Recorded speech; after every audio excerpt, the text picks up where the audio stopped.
The Tennis Gambling Podcast on the Sports Gambling Podcast Network is brought to you by Onyx Fantasy. Sign up with the promo code SGPN to get 50% deposit bonus up to $1K. We're also brought to you by Rhythm. Start crushing college football in the NFL with Rhythm. Get your setting future all today by going to sportsgames.com/RETHMM. And welcome, everybody, to the Tennis Gambling Podcast here on the Sports Gambling Podcast Network. It is currently Wednesday night, roughly 11 p.m. Eastern Time on November 6th. I'm your host, Scott Reichel, once again going solo for this pod. Decent amount of matches to preview. It is time for the quarterfinals in Belgrade and in Metz. So we're going to preview both of those tournaments for the Thursday slate. But before that, do want to recap what happened in the last episode and what happened on Wednesday. So starting off, with the lock and dog recap, overall decent episode. Hit the lock, lost the dog. Had Echeverry -2.5 games against Kotov at -110. Basically never in doubt. Echeverry ended up never getting broken in the entire match. He ended up coasting to a nice straight set win. Had to fight off some break points in the final game of the match, but he did. And once again, when you don't get broken, you're in good shape. And Echeverry covered pretty easily. For the dog, though, went for a long shot. Didn't work out. We did have Djuric to win a set against Kovacevic. Didn't work out as Djuric ended up getting destroyed. Happens anytime you take a +1 net sets at +180. Means the guy is a relatively, I'd say, unknown commodity. And you figure, all right, we'll take a shot. We'll see what happens. Mostly wanting to fade Kovacevic. Just didn't think that he should ever be that big of a favorite since he's not a great player. And Kovacevic killed him. So it is what it is. Then we saw Kovacevic lose in straight sets the round after. So not a shock that he ended up losing right after this matchup. But the point is, Djuric really never threatened. Kovacevic was too solid. And it just seemed like Djuric was not exactly up to Kovacevic's level. So once again, picked up a pretty sweat-free loss on that one. Hit the lock, though, so it could be worse. And we'll look for a sweep here for the Thursday slate. Now, getting into the actual Wednesday matches, or recapping what happened, starting off with the matches in Belgrade. So they were pretty straightforward because all 5 matches ended in straight sets.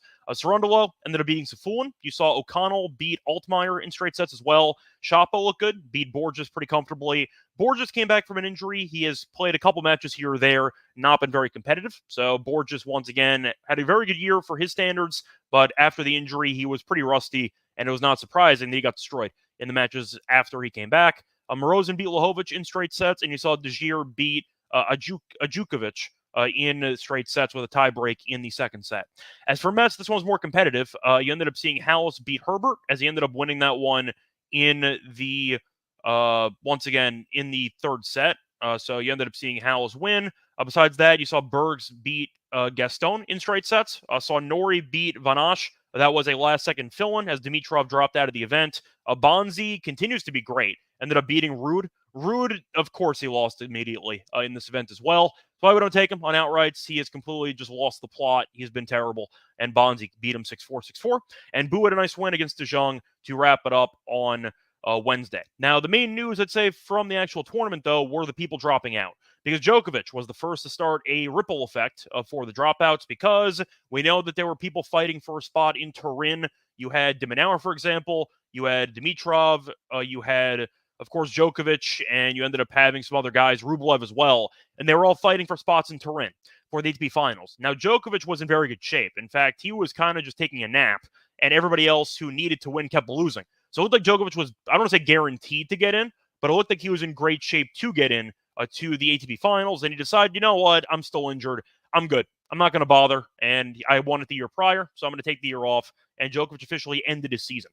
So the point is, once Djokovic opted out of the ATP Finals, that gave a lot of freedom to de Minaur, to, for example, if you want to go for Rublev as well, that gave a lot of freedom to those guys to not play this week. So you saw a couple of last-second dropouts. So de Minaur started. He ended up dropping out.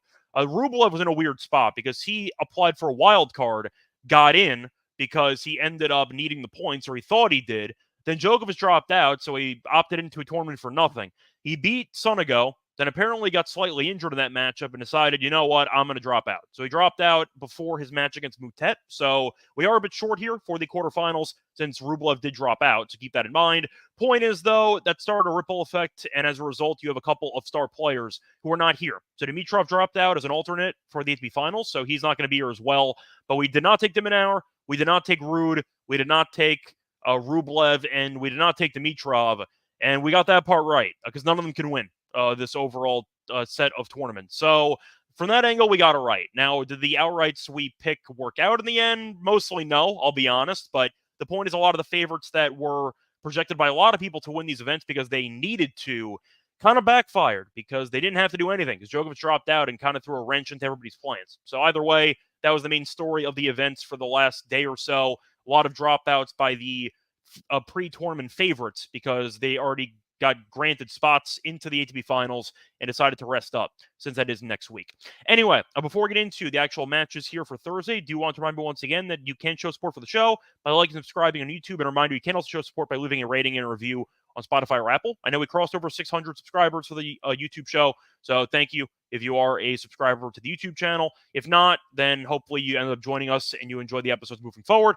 Point is, though, you can support the tennis show a couple ways: audio only on Spotify or Apple, or once again on YouTube in live stream format, on the video format afterwards, or even on Twitter, because we do simulcast there. So check that out if you do want to follow more episodes of the podcast. Plus, a reminder, you can also check out the merch store on the SGPN website. We have a lot of great Tennis Scum podcast merch. We have sweatshirts, t-shirts, and mugs, all high quality, all affordable. So once again, recommend getting yourself something, because we do have a lot of great content, different colors as well for shirts, so you have different options. Recommend getting yourself something. And for the actual, I'd say a reminder for the network, college basketball, of course, is back. A shout out to Villanova, who lost to Columbia today. Damn, Villanova's fallen apart since Jay Wright left. Anyway, point is, if you aren't already subscribed to the College Experience for the daily podcasts, you can definitely check it out. You can also, once again, show support to their show, to this show, to all the shows of the network by leaving a 5-star rating and a review on Spotify. And a reminder that only you can help prevent corporate gambling from taking over. We're also brought to you by Nordic Fantasy because they have a lot of great items in their pick-a menu. They have the NFL, college football, college basketball, MMA, NBA, NASCAR, tennis, and more. Boosttober is upon us, which means you're getting a spooky amount of profit boost and much more. You do specials and boosts on Reflex entries. For the upcoming entry, I'm going to go with Lamar Jackson higher, 1.5 passing touchdowns in the Thursday night game against the Bengals. We saw him torch that defense for, I believe, 4 passing touchdowns in the first meeting of the season. But Lamar's been great. He's been in MVP form, and I think that he's in line for good showing here against a pretty weak Cincinnati secondary. So give me Lamar higher, 1.5 passing touchdowns in that Thursday night game for my entry. Reminder that sign up the promo code SGPN, especially in first time deposit offer to 1K in bonus cash on a fantasy promo code SGPN. Welcome back, everyone, to the Tennis Gambling Podcast. Just finished recapping what happened on Wednesday. Time to move on to the matches for Thursday. So starting off with the first match, to go through the actual calendar, by the way, the first tournament to start is going to be Belgrade, because Belgrade's starting at 5 a.m. and Metz is starting at 8 a.m. So we're going to cover the 4 matches in Belgrade first and work our way to Metz. Starting off with the first match, you have a pretty big favorite, Heshka, who's around minus 255. You have Klein at around plus 215. For the game spread, minus 3.5 for Heshka, plus 3.5 for Klein. The over-under is around 22.5. For the set spread, Heshka in straight sets at minus 105. Klein to win a set is minus 125. And the over 2.5 sets is plus 160. For this one, the head-to-head's actually pretty interesting because despite Oleshka being a massive favorite, Klein's been really good in the head-to-head. In fact, Klein has won 4 of the 5 meetings. And if you're actually looking at, once again, the last couple of meetings, Klein won each of the last 2 in straight sets. And now I am going to point out that only 1 meeting happened after 2021. So you only have 1 recent meeting. Klein won that one in Czech, so it was actually in Oleshka's backyard. It was a challenger event, but it was on clay. And Klein did win in straight sets. So based on the head-to-head success, Klein is definitely locked, at least if that's the argument you want to make. Now, Lashka has not been in great form lately. I know we gave him out to win the event. He looked fine against Cilic. You figured he would look pretty good with the serve. He did, but he ended up winning the match 6-4, 7-6. Now, he did lose to Draper, lost to Martinez in Basel, and he lost in the final to Agut in Antwerp. So he has lost 3 of his last 4 matches, so he has been a bit vulnerable, but he made the final in Antwerp. So we know that he definitely has the game to beat anybody, and definitely the upside is in favor of Leheshka. Now, for the actual price, I do understand why Leheshka is this big of a favorite, but conceptually, if you're against the guy that you're 1-4 against head-to-head, and you're laying 255, I can't take you. Like, I just feel like that's not an option to me. I'm going to go with Klein. I like the over in this one quite a bit, though. I think both guys can serve well. Klein's been in great form. Went through qualifying. He's only dropped 1 set in the entire event. We saw him beat Duckworth and Echeverry in straight sets. Should have probably won without a tiebreak in that match against Echeverry because he was serving for the match and got broken, then eventually won in a breaker. So, point is, he's been in great form. He's comfortable here on the courts, and the head-to-head has been in his favor. Plus, if you're looking at the actual matches, each of the first 3 meetings between them went to a deciding set, and then the last 2 were in straight sets, but there was a 7-5, 7-5 in there, which means that for the total of 22.5 4 of the 5 head-to-head meetings have gone over that number. I don't see many breaks in this matchup. I think both guys can serve well here. I think Klein's been in good form. Underrated net skills as well, so I think he might come forward and force the issue, which should pay some dividends for him. Give me the over in that one. I think Lehechka's going to win. If I had to go based on upside, Lehechka is very young, and you're looking at him, once again, losing a lot of those matches in 2020, 2021. I think he's definitely improved his game, so I think that he's better than he was back then, but I can't lay this price. Give me the over. I'll go with a respectable showing by Klein, maybe a 3-setter, but I do think that Lehechka is the better player, and I think he'll eventually win out. But I think that you're looking at what should be a very fun back-and-forth affair with not many breaks. Don't mind the tie break in this match, which I think is like plus 125. I like that a bit for this one, but I think I am going to go with the over 2.5 sets as well at plus 160. Moving on to the next matchup, you have O'Connell against Shapo. So for this one, Shapo is a pretty decent favorite. Shapo is around minus 200. You have O'Connell is around plus 175. For the actual spread here, Shapo's minus 2.5 at minus 123. You have O'Connell plus 2.5 at plus 103. For the over-under, you have around 22.5 or 23.5. For set spread, you have Shapo in straight sets at plus 125. O'Connell will win ace sets minus 155, and the over 2.5 sets is plus 135. Now, O'Connell's been in great form so far in the event. We saw O'Connell destroy Kekmanovic in the first round, dropping 2 games combined. Then he faced off against Altmaier, and he ended up dropping 4 games combined. So anytime you make it to the quarterfinals of any event and you've dropped a combined total of 6 games in your first 2 rounds, you're definitely dangerous. And you're looking at Shapo, who looked good, ended up going through qualifying, ended up beating Fuchsovics in a pretty fun 3-setter, then beat Borges. But the point is, Borges has not been in great form since coming back from injury, so I don't really know what to make of that win. But O'Connell, I think, is alive to win it. I think O'Connell's been in great form. I think Shapo, we know, can be an extreme head case, and I think that can be an issue if O'Connell is this dialed in. Now, it is a fun matchup because both guys do have one-handed backhands, so it should be a pretty fun, I'd say, matchup aesthetically speaking. So I think you're looking at a matchup where both guys should be able to, once again, have success in this matchup. I don't exactly compare it to the Lehechka match, but I definitely like the over. I think 22.5 is a bit low. I think you're looking at what should be a very close back-and-forth matchup. The over 2.5 sets at plus 135 I like. I think O'Connell might be live in this one. If he loses, I wouldn't be shocked. I think Shapo has more talent, but I can't ignore the success O'Connell's had so far on the courts here. So I'm going to go with the dog here. I see some value here. I'm not going to roast O'Connell for losing to Kashanov in 3 sets in Paris. And Kashanov made a massive run in that event to the semis. So once again, I think that O'Connell is in pretty good form. I think Shapo is always vulnerable to get upset based on his overall, I'd say, demeanor and based on his, I'd say, unforced error-prone nature. So I'll go with O'Connell to keep it close, but I like the over in this one. Give me a very close matchup and a very fun matchup between 2 one-handed backhands. Moving on to the next matchup, you have Desir against Morozin. So for this one, Morozin is a slight favorite. He's around minus 115. Desir's around minus 105. For the actual over-under, you have around 22.5 or 23. For the set spread, you have plus 225 for Desir in straight sets, and you have plus 280 you have plus 220 for Morozin in straight sets. Basically the same price for each guy to win in straight sets. The over 2.5 sets is around plus 125. Now, Morozin's been in good form. Had a nice win against Shang to start the event. And then after that, he ended up beating Lajovic in straight sets. As for Desir, he's looked good. Beat Wawrinka in straight sets and beat Ajukovic in straight sets in the second round. But once again, pretty weak competition for a second round match. Now, I think for this matchup, Morozin, you could argue, is the better player. But I do have to ask if it is definitely a fair price, because Desir does have the Serbian angle, because he is, of course, Serbian, and he has the home country advantage. Now, I think Morozin, once again, just beat a Serbian player in Lajovic, so the crowd support shouldn't impact him as much because Morozin already dealt with it in the previous round. Beating Shang's a big deal. I think that's a very good win.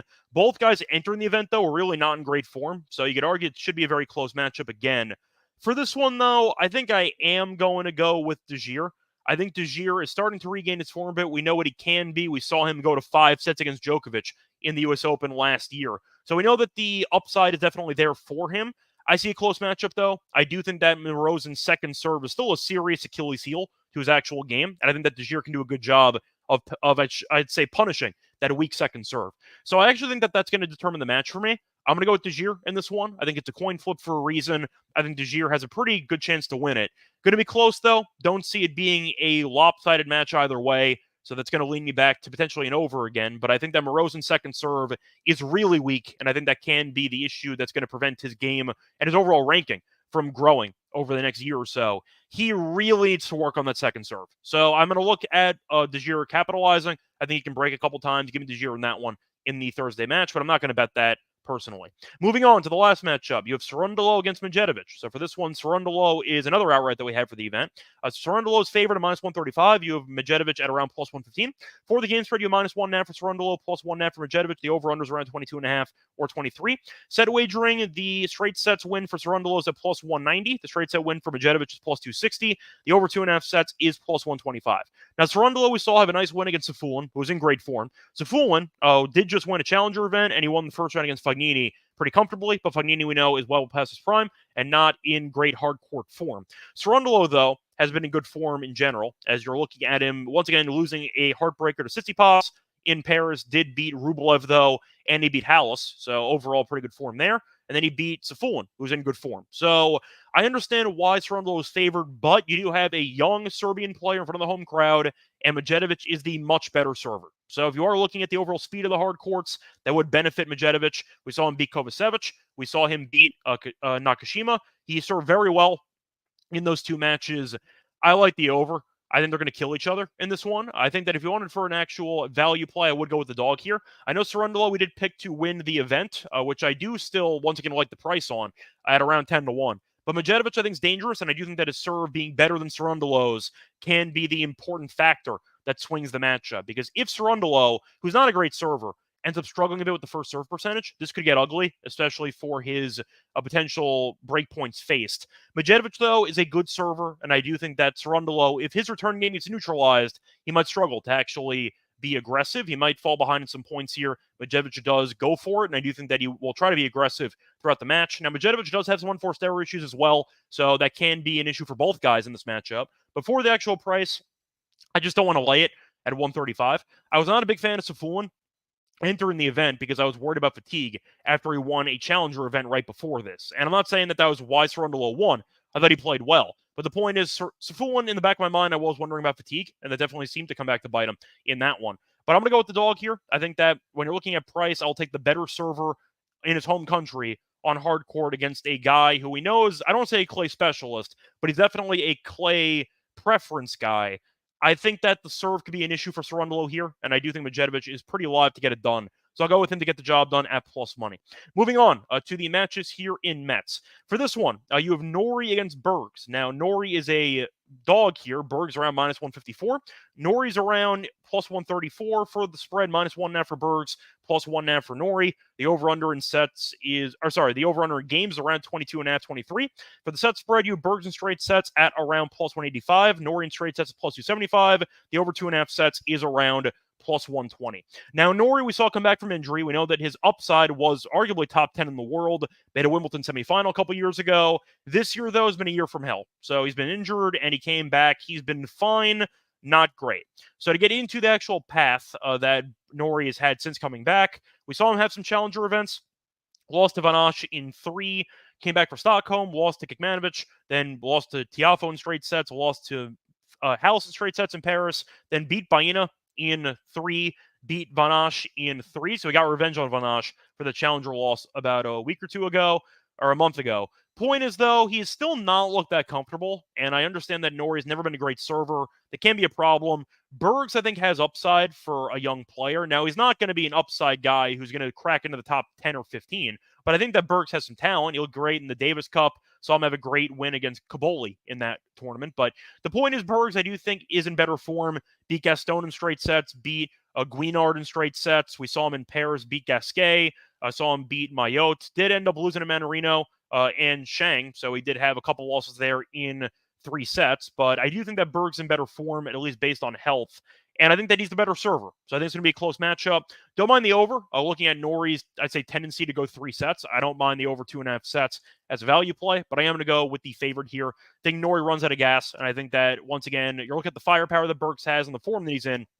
I have not been overly impressed by Norrie winning against Baena, who's a clay specialist, and Van Asch, who's been a mess all year in competitive matches. Doesn't exactly sway me. So I'll go with Bergs in that one to get the job done, -1.5 games. Moving on To the next matchup, you have Bonzi against Hallis. Now, for this one, Bonzi is about minus 140. Hallis is around plus 120. And the real story of this matchup is Bonzi's insane form. So we saw him beat Batista Agut in the first round.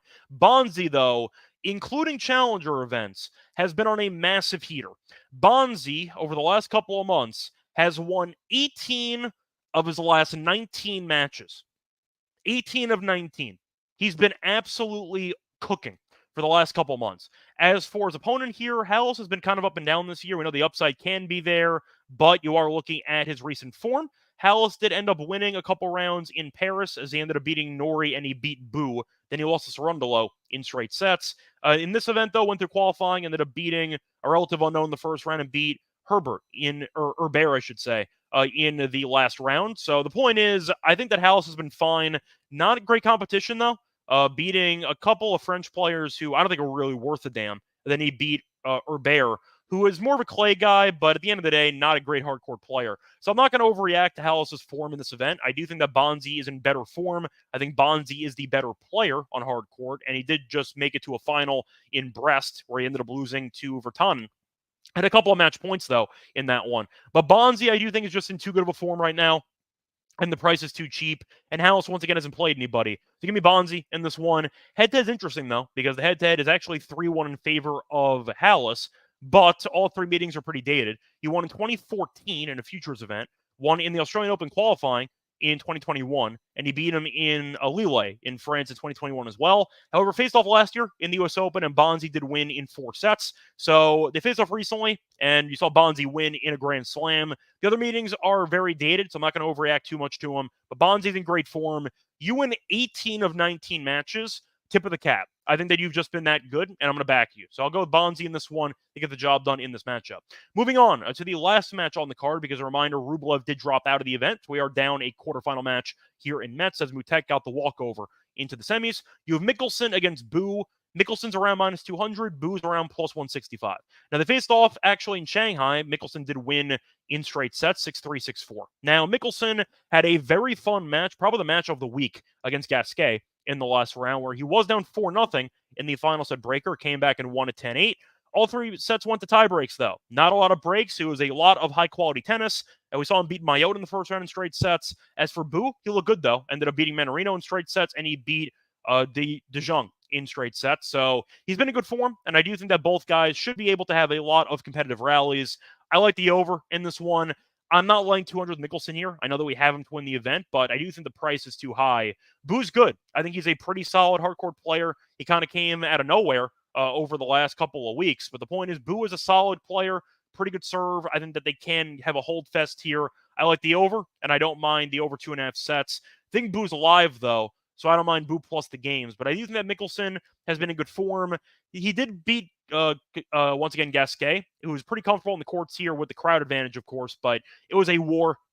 And Mickelson does still not have the best, I say, shot IQ. He tends to go for some really questionable shots at time, and there were some unforced errors that were concerning in that matchup. So I'm going to go with Boo in this one. Thing the price is a bit off. Give me the dog at a plus money option. That's going to wrap it up, though, for the Thursday matches. Now it's time for the lock and dog picks. But I want to remind you once again that we're brought to you by Rhythm, because they are the #1 AI powered sportsman platform that will provide bettors of all levels the ability to build custom models in seconds, get predictions on money line spreads, holds, and props. A reminder, you build your own model. You can copy one from the leaderboard or press build model for me. Rhythm will give you one in seconds. Get predictions on every game and player props. And they also have a bunch of stats, research, and analysis to make you a better. And a reminder, you could try it out for free with a free trial. They also have a college basketball model. They also have props in the Rhythm app, so you can track those as well. A reminder, though, try it out for free for a week. Go to sportsgamepodcast.com to Rhythm, sportsgamepodcast.com, RETHMM. We're also brought to you by BetUS. A reminder that's been around for more than 30 years. They have a great option for crypto. Easy deposits using crypto. Get lightning fast payouts. US players always welcome. And a reminder, you can also use the link, sportsgamepodcast.com to BetUS, for go to SGPN, so they send you BetUS, America's favorite sportsbook. Welcome back, everyone, to the Tennis Gambling Podcast. Just finished recapping the Wednesday matches and previewing the Thursday matches. Now it's time for the lock and dog picks. For the lock, I am going to go to the matchup that I kind of just talked about in Metz between Bonzi and Hallis. Give me Bonzi, minus 1.5 games, minus 127. Cupboards why? First reason, 18 of 19 matches won for Bonzi. 18-1, with 14 of those 18 wins coming in straight sets. Hell yeah. You've been dominating people, and I do think that Bonzi is in too good of a form to actually pass on. You're looking at Bonzi, who beat Agut in straight sets, beat Guinard in straight sets, ended up beating Ruud in straight sets. So I know Ruud's been in bad form lately, but once again, beating Ruud and Agut, who was off a title a couple weeks ago, in straight sets here tells me that Bonzi is kind of on the warpath right now. I'm not going to stand in his way. You're looking at Hallis, who's been good too. But Bonzi really hasn't played anybody, as I said before. Or I should say, Hallis hasn't played anybody. Bonzi, though, I do think has challenged himself. He's been good in challenger events. Came here, won all 4 matches in straight sets, beating Ruud and beating Agut in straight sets. I like his game. I think he's played well. And you're looking at Bonzi winning the last meeting. I said before, Hallis's 3 wins in the head-to-head were very dated based off last year in a Grand Slam, and Bonzi won in 4. I think he's the better player right now. I think that Hallis has been fortunate to face off against pretty weak competition. But Hallis's best win, just to go through it once again, his best win in this event is against probably Herbert, which is not really worth anything. And we saw him in Paris beat Boo in 3, beat Nori, who has not been very good, and he lost to Sarundalo. So I'd say that even though Hallis has been winning, hasn't faced off against great competition, he was pretty lucky that Rinderknech dropped out, so that would have been a tough matchup for him in the first round here, but instead he got a last-second fill-in who wasn't any good. So I think that Hallis, once again, is pretty fortunate for his draw. I think Bonzi is, right now, one of the hottest players on tour. And I'm going to go with him to get the job done at minus 127 for the spread. For the dog, I am going to go to the Bergs and Nori match. Give me Bergs' first set spread, minus 1.5 games at even money. Covering why. First reason, Bergs has covered the first set spread in 4 straight matches, and Nori has been really bad in the first set. Nori has lost the first set by at least 2 games in 4 of his last 5 matches. So Nori has been involved in a couple of marathon matches recently, mostly him starting off slow and then figuring it out in the second set onward. But he's still a slow starter. I think Bergs has the overall firepower to push Nori around early. I think Nori's serve can be an issue early on. But Nori, in general, has not been great early in matches for the last couple of weeks. And I do think that Bergs, who has won the first set by at least 2 games in 4 straight matches, is a very quick starter. I like the angle. It's a niche play, but I think that plus 100 is a very good price. So once again, the plays for the quarterfinal matches here in Belgrade and Metz. Lock's going to be on Bonzi, minus 1.5 games, minus 127 for the lock there against Hallis. And for the dog, give me Berg's first set spread, minus 1.5 games at even money against Nori in that one. That's going to wrap it up, though. Reminder back once again for the actual semis in Belgrade and Metz. And a reminder, we're actually going to cover some women's tennis, going to cover the WTA finals, going to cover the semis of that tournament. So a reminder, I said about a week or 2 ago, we were going to cover some of the WTA. I know that you saw Pegula drop out of her match on Thursday, so we'll see what happens there with the last-second fill-in against Swiatek, but we are going to cover a bit of women's for the semis and the final of that event as well. Until next time, follow me on Twitter at Reichel Radio. Follow me on the NBA show as well. And a reminder, you can show support for the show by liking and subscribing on YouTube. And a reminder, you can also show support by leaving a rating and a review on Spotify or Apple. Until next time, good luck to all of you and all of your bets. Bye, everyone.